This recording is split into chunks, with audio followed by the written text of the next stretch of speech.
We'll be talking about the impact of gun violence in this podcast. If this is a difficult topic for you, please take care when listening. I was just like angry, like real angry. I said, there is no God, and now I have proof. Because no merciful God would ever do this. Like, look at how many kids went through this. And even now, I'm not religious. I'm spiritual. Yeah. Because I pulled myself out of that. That spiral that I was in, there was no one else that was gonna pull me out of it other than myself.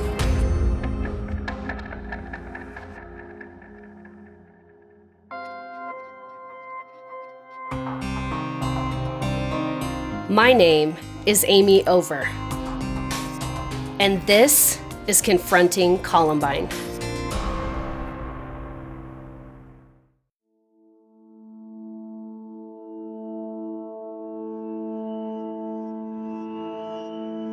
I'm Nancy Glass with Amy Over, and this week's episode of Confronting Columbine is unusual, isn't it, Amy? I mean, you talked to people you thought you knew well, and it turns out there were things you didn't know. You're right.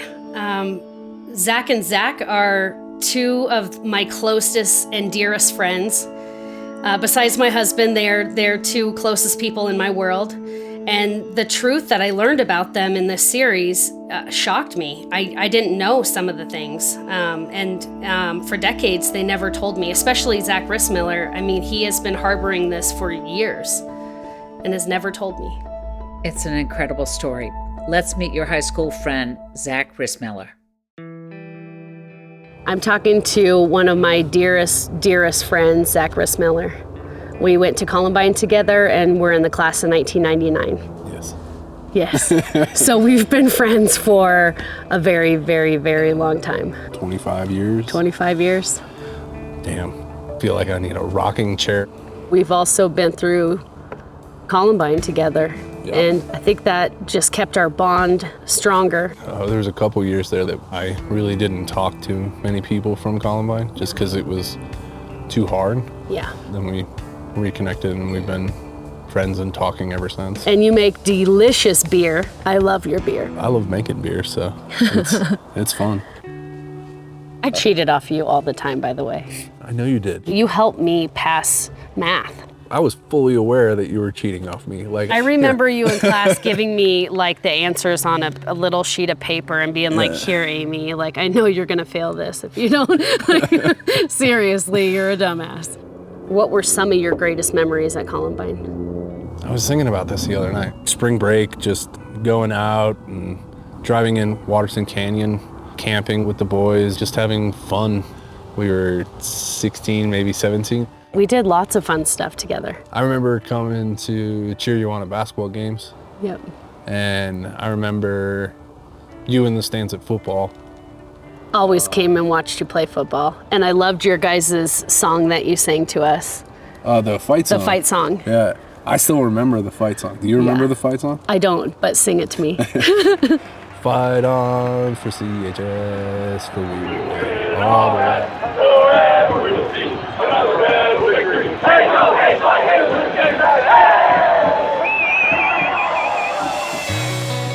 I loved watching you boys play.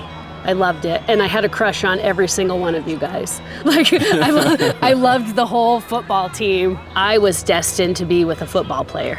My favorite thing about football is the pants. Just look at the butts. I really liked the butts. I loved the booties. You were involved in a lot of stuff at the school. Yeah, my parents, justifiably so, wanted to keep me busy because I was, to say the least, experimental. And how many siblings did you have at Columbine? Yeah, so it was just me and my brother. Where were you the day of April 20th, 1999? I was at school in the morning and ditching in the afternoon. Yeah, because it was 4:20. Because I was experimental. I had 3 classes that last semester. Yeah, me too. And was not really into being at school. Zack, so you read the morning announcements that morning, right? Yeah, that morning I had written, "What are we doing here today?" And I mean, let's face it, it was 420 and we had 2 months left. So real bad senioritis. I don't think I had put any 420 on it. I remember thinking that if I put 420 on there, that there would be no way that I could pass that off as, well, I have senioritis and I don't want to be here. Oh man, you said, "What are we doing here today?" So I remember getting out of creative writing class. I walked into Dave, my best friend, still my best friend, and we left right after second period because I had 3 and 4 off into lunch. What'd you go do? So we were gonna fix his car. Oh, okay. But first we got high as fuck. Anyway, so we decided that from there the best thing to do was to go to Taco Bell Of course. because at this point we're Hungry? real hungry. 5 burritos, 5 tacos, like a drink, like I don't remember all what came with it, but it was a lot of food. Yeah, you could get a lot of food at Taco Bell back in the day for Yeah. $5. Yeah, a lot. We got it. We were in the drive-thru, but for some reason that they had those tables outside right by the drive-thru. Yeah. Do you remember that? Uh-huh. I feel like Chris Farley, like, you remember? You remember?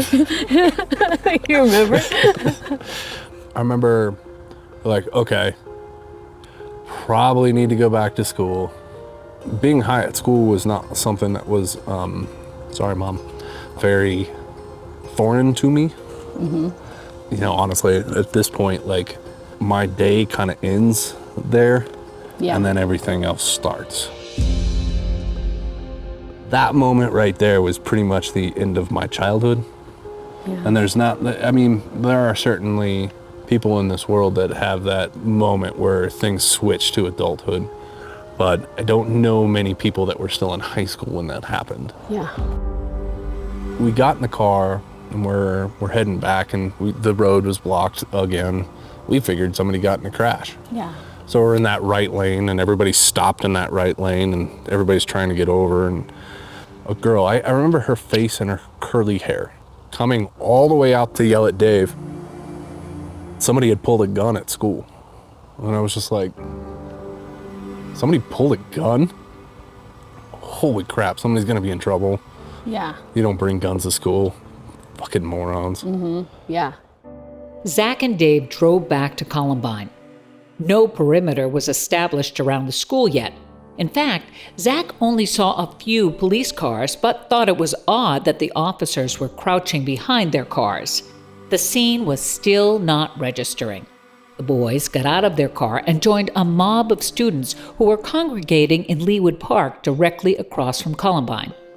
Lucas comes up to me and was like, dude, yeah, they were shooting, like, you know, I don't know how many people are dead, but there's probably a couple. Like, I was just like, oh, this is way worse than I thought it was. Yeah.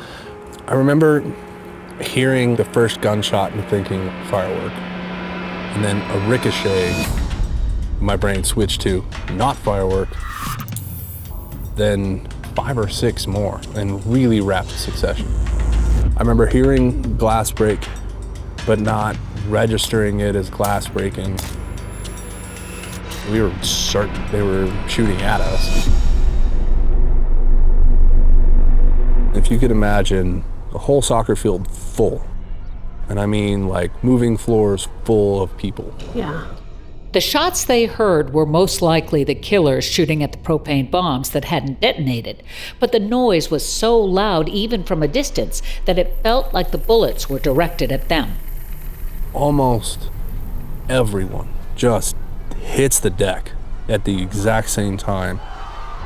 I'm standing and looking over, and when the gunshots stopped, the whole field got up and in unison started running. It became absolute mass chaos. And you know how when you're trying to hurry, but you're like trying to get somebody to come, you know, that little sideways skip you do? Like, oh my God, I gotta get away. Yeah. I remember doing that and yelling as much as I could to Dave.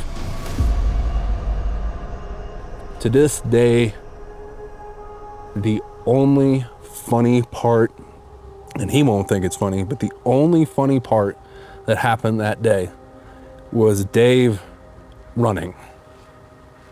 He is like absolutely panicked, trying to get back to the car, but I mean, he is running in a way that I've never seen him run. I mean, like full, like Forrest Gump, funny, but I mean, clearly not funny. It's weird how like little memories like that come back. I was running in these wedge shoes, and like my mom said that when I got home, she's like, why didn't you take those stupid shoes off when you're running? And I was like, because they were really expensive. And like I was like, they were really expensive, and I didn't have a lot of money. So I was like, I had just bought those with my own money from my job. So I was like, fuck, I'm getting shot at, but I am not taking these wedge shoes off. Like, I am not, and that's such a weird thing to think about. I could not run my full potential. I think I have nightmares still about that.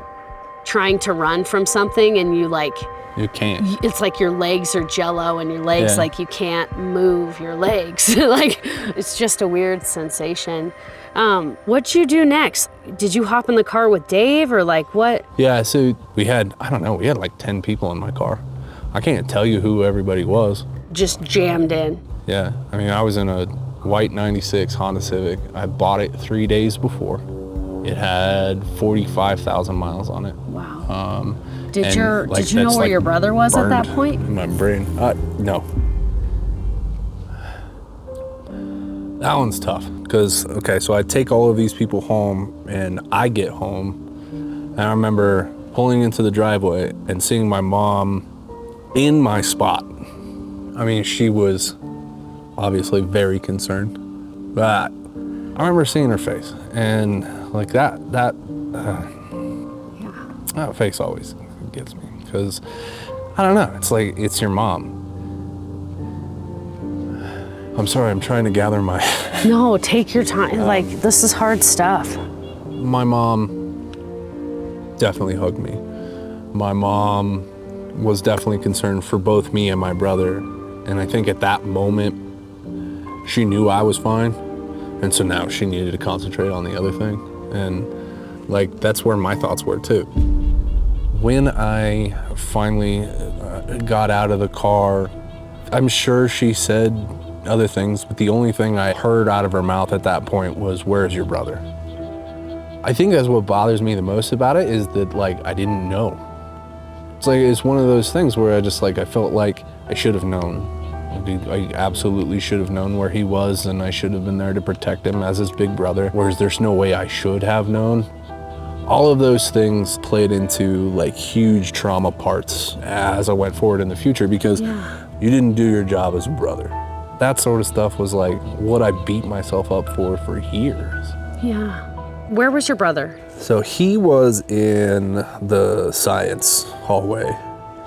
And as Mr. Sanders, Coach Sanders, when he got shot, that classroom that my brother was in is where he went. Your brother was in the classroom with? Yeah. Wow. I can't even imagine what that was like. So we were waiting in the gym for people to come back via the buses that were bringing everybody over. And they said, okay, this is the last bus. Was your mom with you too? Yeah, she was at the back of the gym. I don't know that she could bear to watch. It was just like, we're gonna take a deep breath. We're gonna get through this. Person got off the bus, and then there was like the longest heartbeat in the entire world. And then my brother like came around the corner. He was the last person of the last bus. It was just like, it was all of that tension and all of that anxiety, and then just like, I had been running on adrenaline all day, so like, I don't even know like how my brain produced even more adrenaline. You and your brother haven't talked about it? No. Did the police question you at all? I had to answer questions from CBI and FBI. Were you terrified? Fuck yeah. So FBI and CBI came to my house to interview me regarding the thing I put on the announcements that was about weed and is still about weed. They wanted everything from that morning from video production. They just wanted as many different things as they could possibly get, and anything that I didn't give to the FBI, news outlets wanted. As an 18-year-old kid, I was like, how much are you gonna give me for them? You know, not thinking like, well, that's pretty unethical. I remember thinking that it can't get out that I was even anywhere close to being associated with these two. Yeah, that was tough. That had to have been so hard, Zach. To find out at the same time that I was on lists, their lists. You were on the list too. Yeah, I guess I was on the list too. I want to get to the bottom of this list. Like, I just want to know if I was on this list. I'll never be able to like know, but I know what I did to be on that list. So probably about 6 months prior to that, in video production, we had this like editing suite. They had a video of them just taking sledgehammers to bikes, and like taking sledgehammers to bikes is like one thing, but the violent way that they were doing it was just like Really fucked up. Really fucked up. And we weren't supposed to do violence in any way. So I told on them. And I think it was just basically like, you guys know you can't have violence in video. Yeah. So I think that was pretty much all that was done about it. I didn't like them. So they're doing something they weren't supposed to do. So I told them. If I had to guess, that's why I was on their list. But I'll never know. And I'll never know either. And you know what? I don't care. I know. Fuck them. Yeah. Honestly.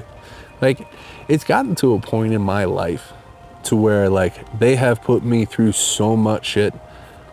They don't deserve another moment of my thoughts of, like, beating myself up because of something they did. Exactly. And being on that list and being, like, depressed about being on that list is something that, has absolutely gone through my head of, like, maybe I had a hand in causing all of this stuff. Especially then, we used to come on the announcements and make it, like, really out in public, make fun of Frank. Of course. The year previous, I don't even know if you remember, but at the time CGI was like just starting, and so some senior students were like figuring out how to do like CGI, and we had a bunch of like Star Wars things and things going on, that. And then like, at the end of the video, we blew up the school in CGI. You didn't have a hand in causing anything, Zack. You were learning a new skill. That didn't have anything to do with the shooting or the bombing. So in the days that followed, my mom said I was a zombie. Were you that way too? Yeah, so I had an internship at Lucent Technologies in video production. We were doing like infomercials and stuff. And I remember I was running teleprompter. And so I remember hitting a speed that I thought was fine, and then I zoned out. And there was a mistake, and the prompter just kept running, and I was just sitting there. And I remember the director looking over and going, "What are you doing?" And like snapping out of it and going, oh, I'm sorry. And then like, I remember the producer going, "Wait a minute, don't you go to Columbine?" And I was like, "Yeah." And she was like, "Oh my God, what are you doing? Why are you here?" Yeah. And I just remember thinking like, I don't know what else to do right now. And so like the board operator was like, "We're gonna take him to a strip club. We're gonna get him hammered, and that's what he needs. That's what he needs." That's what he needs. And I was like, I don't think anyone knew what to do with us. Like they were like, "Here's a new backpack, and here's all this new stuff." Like people would give us. Don't you remember? People would just give us like tons and tons of stuff. The most meaningful ones, and I still have. I can't believe I'm gonna choke up on this. My nickname was Monkey. Yeah. And we had friends that, we had been hanging out with for a while, and that some of us had dated. They gave me a monkey with the Chatfield and the Columbine ribbons on it. I still have it. It's my favorite thing. Yeah. Because it meant so much. Yeah. It's almost like, that sense of normalcy. Like that's my monkey, is that like That was my nickname. That was my identity. That was like everything. And I mean, I got that because I could climb anything. That's awesome. To have that monkey, to like just cling on to something that was in the before 4 times. Yeah. It's hard to remember who I was before Columbine. I think probably my biggest emotion after was the anger factor. Yeah. And so angry that I threw a vase at my counselor and Yes. like got kicked out. So angry that like I would literally like kick holes in my parents' walls, and you know, just to the point that my mom like was like, "You are out of control." Yeah. You know, because I ran my car into their garage, like raging destructo. My rage wasn't like, it was directed at those two, but it was mostly directed at myself. Zach. Yeah, it's stupid. No, it's not stupid. Well, it's stupid now. It's not stupid. It's you come out the other side and you can look back at it and you can say, what in the world was I doing? What in the world was I thinking? When did you let it go or forgive yourself? I had a series of pretty spectacular breakdowns. I get sad and I get angry about it. Sad that I did that to myself. Angry that when my mom made me go get therapy afterwards, that it is something I like was so ashamed of at the time. In '99, psychology wasn't where it is now. I will credit my ex-wife for making me go to therapy after our divorce, because I did. I mean, that 10th year anniversary, I had a unbelievable breakdown, and then spent the next probably 6 months being absolutely and incredibly depressed and suicidal and all sorts of things. You know, a couple other breakdowns, a couple other things that ended my marriage. I was not good with money. And it's because a lot of it was just like, you know, fuck it, what do I need money for? Like, I could die tomorrow, who cares? And so, you know, I'm still digging out of that hole. I really wish that, you know, if there's one thing that I can rewind, you know, is starting this way sooner. You know, I don't know if I was ready right away. For therapy? Yeah, starting that journey way sooner. Like 35, when something happened when you were 18, is too long.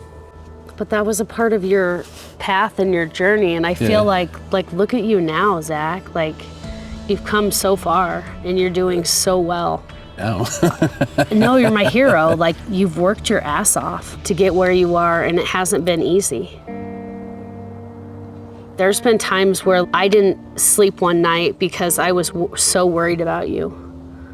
You know, where you called me, and I was like, I need to go to him. Like, I need to, and you were like, no, you can't, I don't need you right now. And I was like, if I lose him, like, I will never forgive myself. But there were a few times, Zach, that I thought I was gonna lose you. You know? Like, there was a couple close calls that, you know, we've all been there, Zach, and I want you to know, like, I've been suicidal too. Like, we've all been there. Like, we've all been to the point, like, fuck this, I don't want to deal with this shit anymore, because it's so painful. And for you to harbor that for so many years. It sucked. It sucked so much. But look where you are now. You have a beautiful daughter. You're a great dad. You have a thriving business. That's kind of the point of having to go through something like this. Because after 15 years of dealing with my own insanity, after coming out the other side, I still have the mindset of there's never going to be another day in my life that I will ever do something that I'm not happy with. Every day has to be filled with what I'm happy with. That can't happen. It won't happen. No 18-year-old should have to go to 13 funerals in 2 weeks. No. I don't even think it was over 2 weeks. I think it was like a couple of days. Fast forward to the future, I am a very proud business owner of the 5th largest brewery in Maryland. I love my job, and I've been doing it for 10 years now, and it's everything that I wanted to do and everything I wanted to be.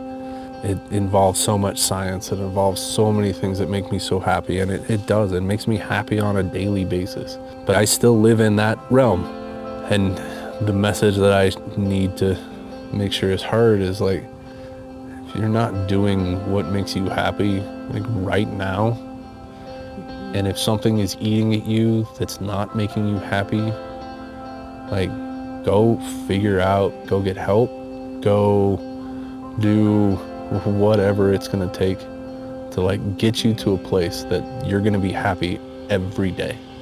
And if you're not there, what are you doing? Yeah. I gotta be honest, like what are you doing right now? I'm so proud of you. Thank you.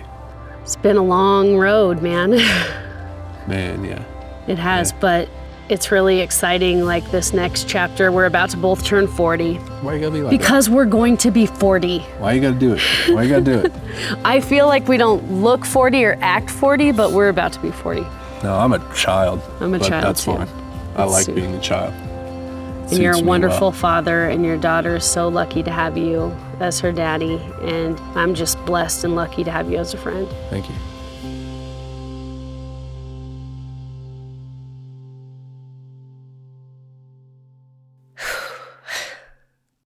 You okay listening to that? I am. That one struck me really to the core. It's 25 years of friendship. And I'm so grateful that I've had Zack along for 25 years of our ups and downs and the late night phone calls or text messages that he felt comfortable enough always to call me and let me know that he needed help or that he was in a dark place. You know, I'm forever grateful that he trusts me enough to go there. What do you think turned the corner for him? Was it therapy? You know, I think he hit rock bottom. He just decided to make some serious changes in his life with addiction, with counseling. You know, his daughter definitely has pulled him out of the darkness. I think it's a combination of those things that really just got Zack to a healthier place. Had you guys ever talked this through before? I knew he was off campus and grabbing Taco Bell and stuff, but I didn't know the extent of what his day looked like. I never knew that like he was being shot at in the park and that his brother was stuck in the science room with Dave Sanders. And he's been harboring that for so long, and I had no idea about the morning announcements. So in all these years, he's never said a word to you about this. I never knew his story fully. I can't even imagine what it's like for him or what it was like for his mother to be waiting and waiting and waiting, and then having his brother be the very last person off. I think I would have had a breakdown over that. I would have had a breakdown too. I don't know how their family got through that. Yeah. We talked about anniversaries. We've talked about hard times that we're both going through. On Columbine anniversaries, like Zack's one of my first people that I check in on every anniversary, but we never have gone there. I think that when you go there, sometimes you think you can never get back, so you don't go at all. What we do is raise money for the Rebels Project. We work to help survivors out. So that's kind of like how Zack and I connect. How did it make him feel to talk about this for the first time? It was time. It was time for him to share those details, to finally like put it in the past and really just try to move forward. He needed to go there. And now we're going to hear from another one of your close friends, Zack Cartaya. Chicken sandwich. simple chicken? We're at Red Robin. Were you the simple chicken? Oh, no, I am. she was simple. Sorry. Thank you. You're welcome. This is the California? Thank you. And I am the burger to go. And then Pete there's got the wrap. I like telling my story, and not necessarily tied to what happened in the school, and we can absolutely broach that. It's that there's also the aftermath. And the reason I love talking about the aftermath is because I made so many terrible mistakes. And I think this is probably where I need to jump into what happened to me and what was going on. Jefferson County 911. Yes, I am a teacher at Columbine High School. There is a student here with a gun. He has shot out a window. I believe one shot. I was in choir. It was an older class. You had to at least be a junior, so 16, 17, 18. When the shit hit the fan, there was a guy who said, fuck this, we're getting out of here. He was like, I'm getting the fuck out of here. And we started to run, and I'm like, I am with that guy. But then I didn't know where Adam was. My best friend to this day, and I didn't know where Adam was. He's about 6'4". He, at the time, was weighing in at about 290 pounds. And I looked back, and Adam had opened up the choir office, and he was literally hurting people in there. So for context, there's an office inside the choir room. People were crippled with fear, and I literally saw him grabbing girls by their shirts and their belts and just kind of hucking them into the room. Mm-hmm. Not trying to hurt them, but just, getting them in there. And I saw what he was doing, and so I started to help. And I grabbed the young lady that was under a chair, and I said, you need to come with me. And so we got her in the office along with several others, and then we shut the door. And how many kids were in the office with you? Oh, 60 plus. Wow, Zach, so you're telling me there were 60 people in this office? Yes, and it was a 4 by 10 foot space with plenty of office furniture. It was jam-packed. So I said, Adam, what do you want to do? And he said, Nikki's still out there. Nick is his twin brother. And I stopped and I was like, Lauren, my little sister, is still out there. And so I was like, okay, let's go find him. So we opened the door along with 2 other kids, and we got ourselves out the door, and there was this wood paneling along the walls. And so the wood paneling above us exploded. They were shooting at us. And then we just started seeing fireballs coming in, and those fireballs were going directly into Coach Sanders' back. And he went face down to the ground. He bear crawled to the science room where he eventually died. So if you take a look at the map of the school, I was really in the center of everything. Probably 8 to 10 steps down the science hall was where Mr. Sanders passed. And then we literally were less than catty corner to the library. So we were right there. So we heard everything. They were extraordinarily happy that they killed Mr. Sanders. They seemed ecstatic that they had killed a teacher. It was barely audible because the guns were so loud, but you could definitely hear them cheering, them trading the fuck yeah between each other. They were reveling in what they were doing. We were paralyzed with fear, and a wonderful, wonderful woman who probably saved my life and all our lives. Her name was Mrs. Miller. She was a science teacher. Miss Miller ran over. The other paneling exploded, and she said, you guys get in and get down. She risked her own life to save us. And so we ran back in, listening to the adult authority as it was. And then we jumped back in the office space, and we shut the door, and then we barricaded down for what felt like 15 hours. I picked up the phone in the office that we were trapped in, talked to my mom, and I told her I'm trapped and I don't know what's gonna happen, and I had to make sure I told my, God damn it. I had to make sure I told my mom I loved her, because I was a hard teenager. I wasn't insane. I was probably more typical than I actually think, but my friends are wild animals. I'm a wild animal, I definitely enjoy myself, and there was a lot of growing pains between myself and my family, and I needed them to know that if I didn't make it, no matter all of the bullshit, I loved them. So I needed them to know that. I was trapped in the school for roughly 4 hours, and we were very close to the library, and the sounds of what was going on was everywhere. We heard the entire massacre. We heard gunshots all day long. Now, I realized our perpetrators were dead less than 30 minutes in. And I spent decades thinking I was absolutely insane for claiming that I heard gunshots all day long. But because this was new, because no one knew how to handle it, the SWAT team was clearing corners by shooting blindly down the corners to see if they could encourage someone to return fire because they didn't know if someone else was there. How did you guys pass the time while this was all going on? You know what? It wasn't all scary and miserable. We smoked cigarettes in the roof. We lifted the panels and smoked cigarettes. We took one of the ceiling panels and pulled it down and found a permanent marker and wrote all our names down, that just in case the shooters found us, they knew who was in there. It wouldn't be too hard to identify our bodies. You know, it is what it is, but a girl was a diabetic, and so we had to make our way out into the room and get her glucosamine tablets and her shots because she wasn't gonna make it without that.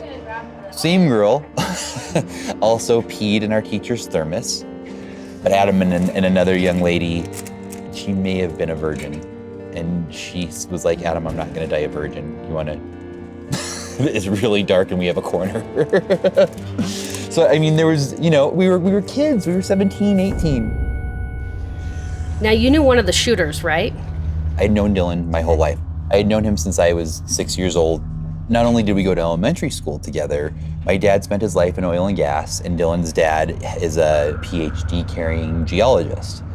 And so he made his living working for specific companies, but also freelanced quite a bit in geology. When you're drilling into the ground is a very important thing. Okay, so your dads knew each other. Yeah, and so knowing Dylan my whole life, I probably hadn't talked to him in about 2 or 3 years, but I ran into Dylan and Robin at prom, and just being in the moment and being fun and trying to be, you know, kind to everybody. I said, hey, Dylan, my dad said you got into college. Congratulations, and, you know, enjoy, man. Because frankly, I probably would never talk to him again. And he just said in this low, grumbly voice, yeah, we'll fucking see.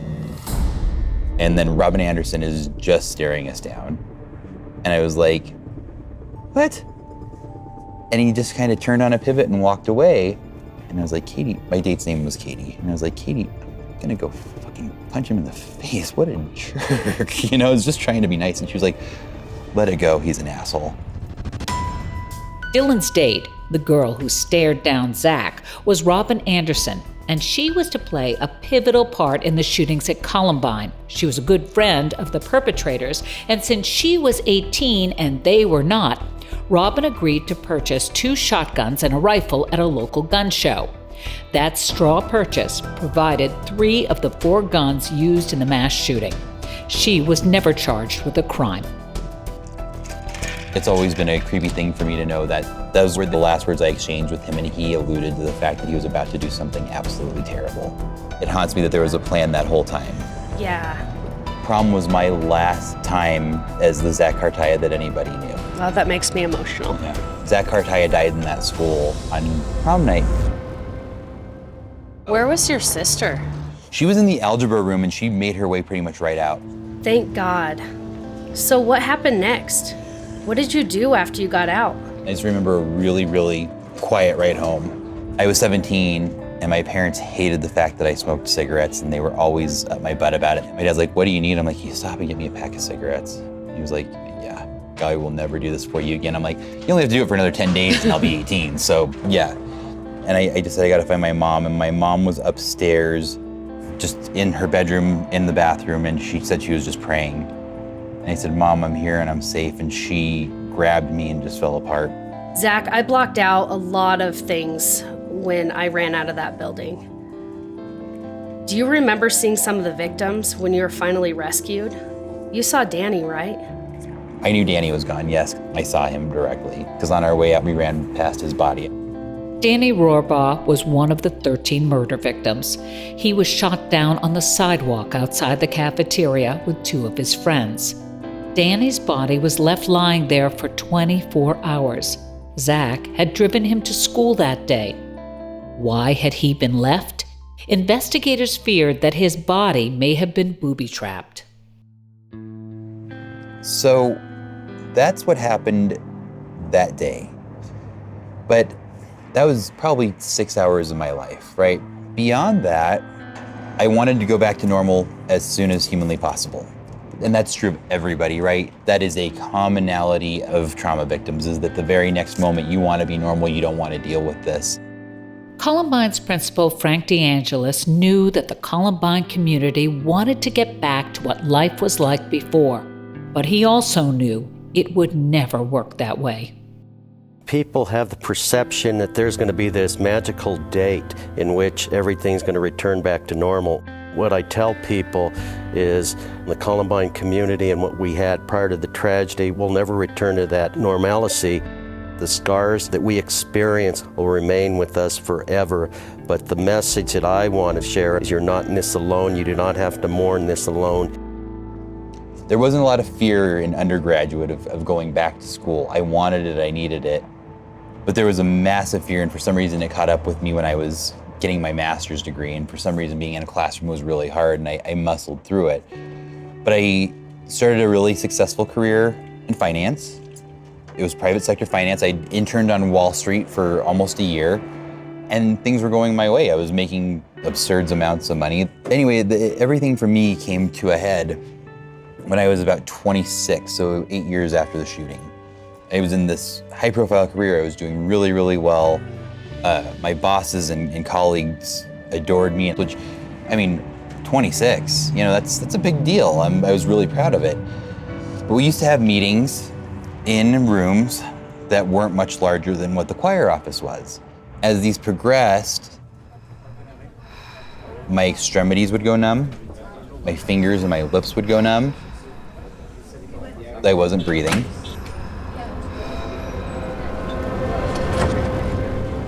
I was having an anxiety attack.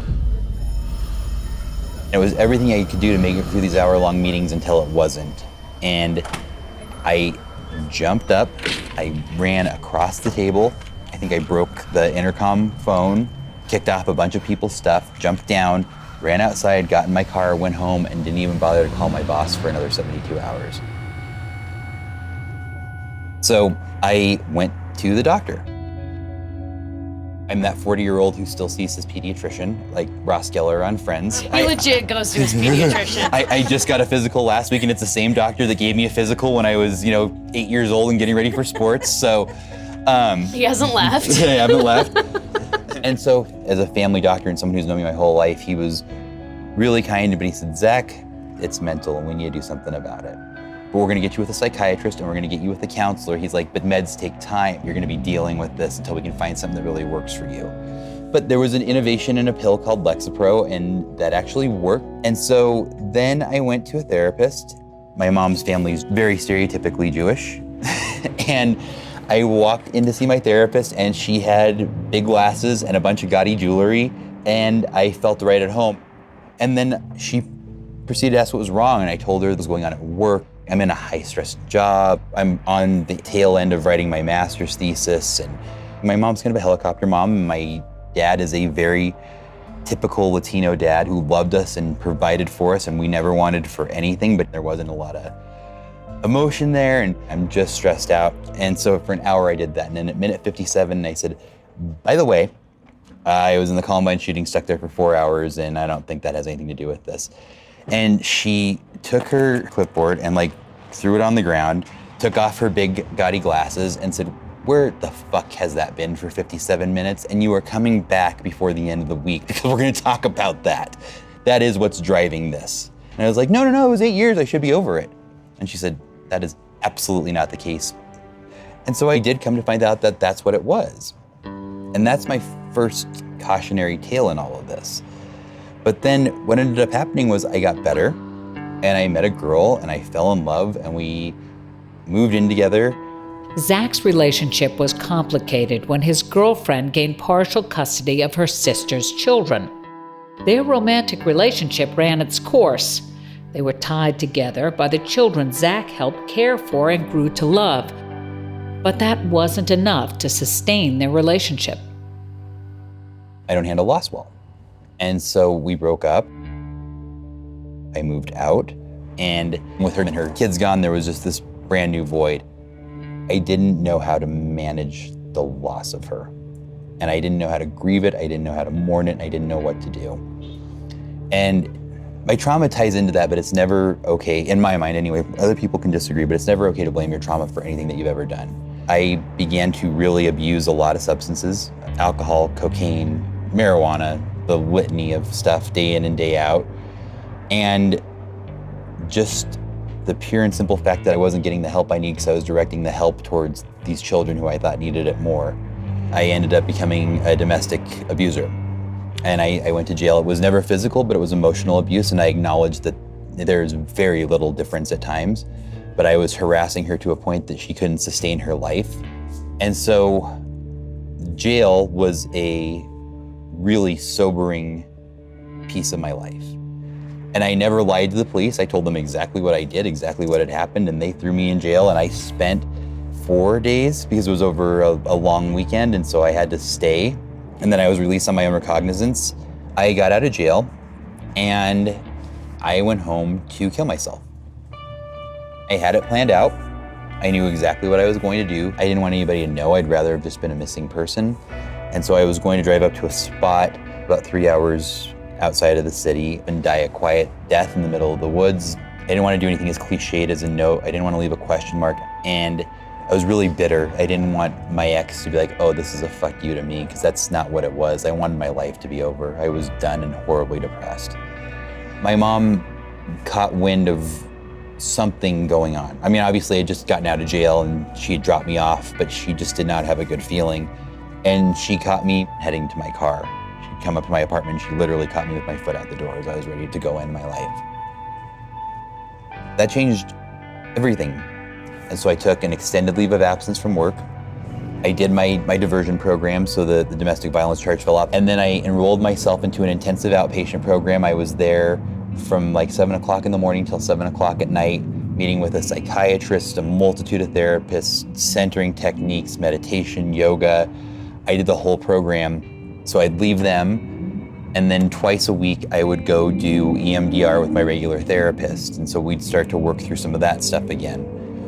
I did that for nearly 9 months, and I got better again, but this time I learned a really, really hard lesson. It was Mr. DeAngelis was right. This is a marathon, not a race, and my marathon is never going to be over. A marathon makes you exhausted. It's pointless. You tend to shit your pants at the end, and you were signed up by your stupidest friend, and for some reason your nipples hurt, but that doesn't mean you can stop running it. And just in terms of what I always talk about with my marathon based on Frank's quote, I'm like, God, that is perfect.